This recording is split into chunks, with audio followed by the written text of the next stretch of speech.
All right, and of course, as we know, Nigeria does have, as far as total public debt is concerned, 42.8 trillion naira as of June the 30th of 2022.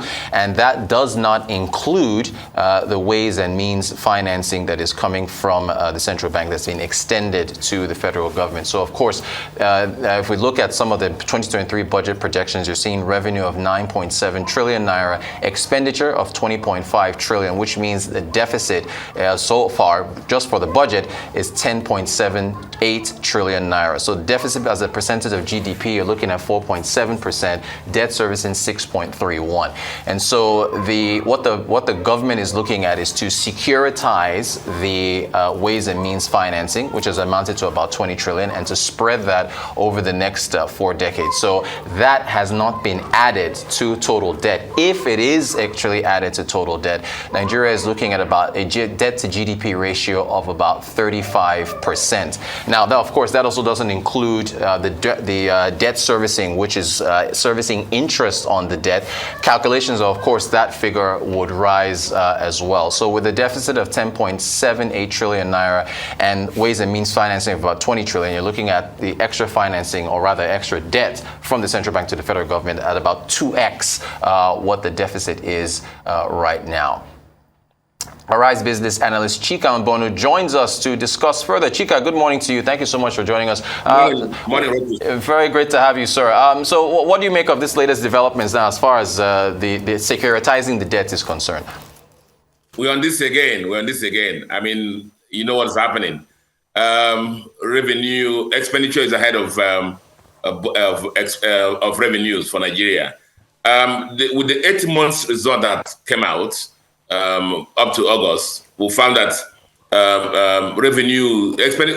whereas revenue was about 64% of budget achieved, expenditure as usual is ahead at 82%.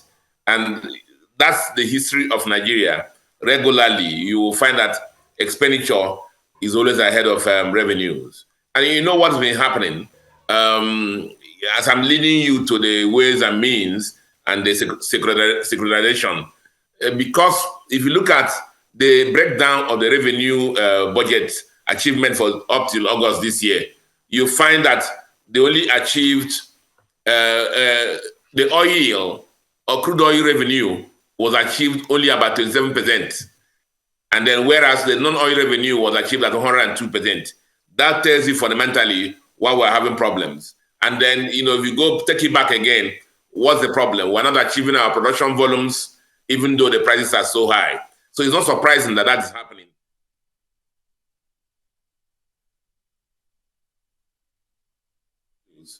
And the restructure, therefore, is for the government at the beginning of the year to go out there to borrow structurally from the banking system in Nigeria, or by issuing bonds, local bonds, or even borrowing from abroad by issuing Euro bonds. But what happens is that those take time. And the climate is not very good. So what do? The law has provided that the Central Bank of Nigeria is the banker of last resort for the government. So what happens is that if the government is running short of revenues, it should actually go to the Central Bank and then run an overdraft there. Now, but there's a law guiding that also. It's not that they should just go there and just take any money they want. The CBN Act says that the money overdraft they're going to give to federal government of Nigeria should not exceed 5% of the actual revenue for the previous year, 5%. And then whatever that is taken in this year must be retired before you can take another overdraft from the central bank. Of course, from the figures that we know as on March at 20 trillion, you know obviously that these laws are not being complied with. So that's the situation that we have here. What do people have against central bank? Is like central bank will just say, should we bounce the federal government checks? If they want to pay the army people who are fighting the war, should we not pay?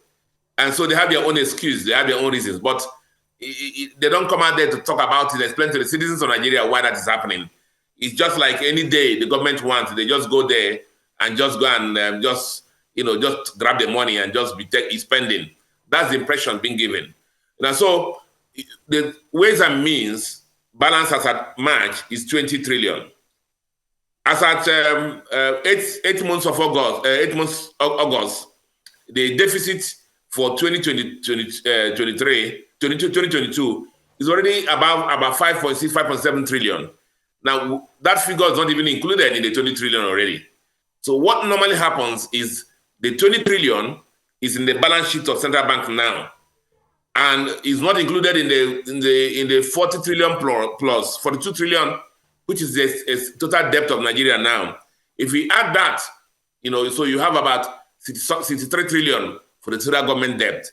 So what the government wants to do is to sanitize this overdraft they have with Central Bank of Nigeria, issue it in bonds so that individuals and corporates will buy it, and it will leave Central Bank balance sheet, and then it will be like holding treasury bills and other and bonds that citizens are holding. And again, as everybody have been talking, what did they say? There'll be a moratorium, and the tenure will be for 40 years plus. What are we saying? Our unborn children, more debts are being dumped on our unborn children, which is the story of Nigeria. One other thing that's critical from the report that the finance minister brought out up for the performance up till August is that 83% of our revenues have been spent on debt servicing, and that tells you that we're running into a problem in Nigeria. This minister for finance has been known with this phrase: we don't have a revenue problem, we don't have a debt problem, what we have is a revenue problem.